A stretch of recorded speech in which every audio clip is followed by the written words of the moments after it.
Sahabat berbagi, Anda pernah melakukan pemeriksaan sperma, kemudian hasil dari analisa sperma disebutkan bahwa Anda mengalami astenozoospermi.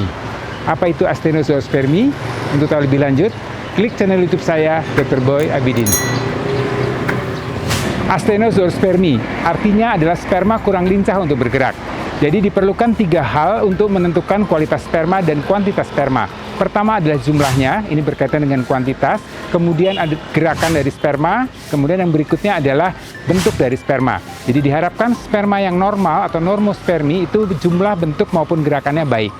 Nah, astenozoospermi dan teratozoospermi itu adalah suatu keadaan di mana kualitas dari sperma tidak baik. Jadi di samping jumlah, kuantitas, juga kualitas diperlukan untuk sperma bisa membuahi sel telur. Berkaitan dengan astenozoospermi, ini berkaitan dengan pergerakan sperma, dia harus terus masuk ke rongga rahim dan kemudian masuk ke saluran telur untuk bisa bertemu dengan sel telur. Perjalanan itu cukup jauh, cukup panjang, maka sperma harus bergerak cukup aktif untuk bisa mencapai saluran telur dan bisa bertemu dengan sel telur. Nah, pergerakan normalnya adalah kurang lebih 25 mikrometer per detik. Kalau kurang dari itu, maka sperma kita sebut sebagai sperma yang kurang lincah. Jadi sperma bisa bergerak tapi tidak aktif, kurang dari 5 mikrometer per detik. Bisa juga dia bergerak tapi dia hanya berputar-putar di tempat, atau sperma tidak bergerak sama sekali.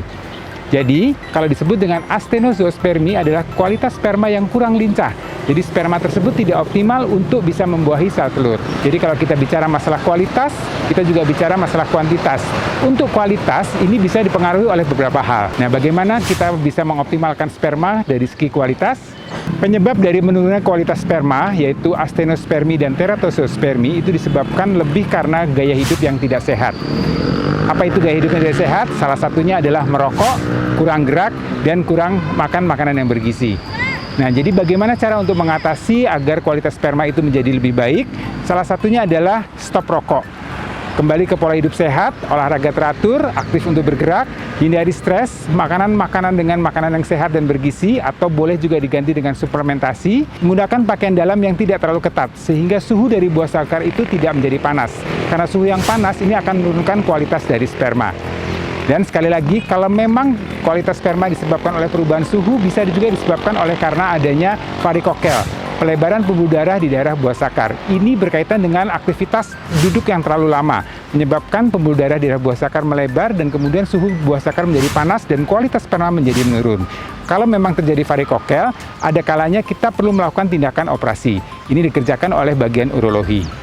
Jadi, apabila Anda melakukan analisa sperma dan hasilnya adalah astenospermi dan disertai juga dengan teratospermi, di mana kualitas sperma itu menurun, salah satu upaya yang bisa Anda lakukan adalah lakukanlah pola hidup yang sehat. Oh iya, ada satu hal yang juga sangat penting yang berkaitan dengan kualitas sperma Anda, yaitu berat badan. Usahakan berat badan Anda ideal. Berat badan yang berlebih, selain mengganggu kesehatan fisik Anda, juga akan mengganggu kualitas sperma Anda. Saya Dr. Boy Abidin, senang bisa berbagi.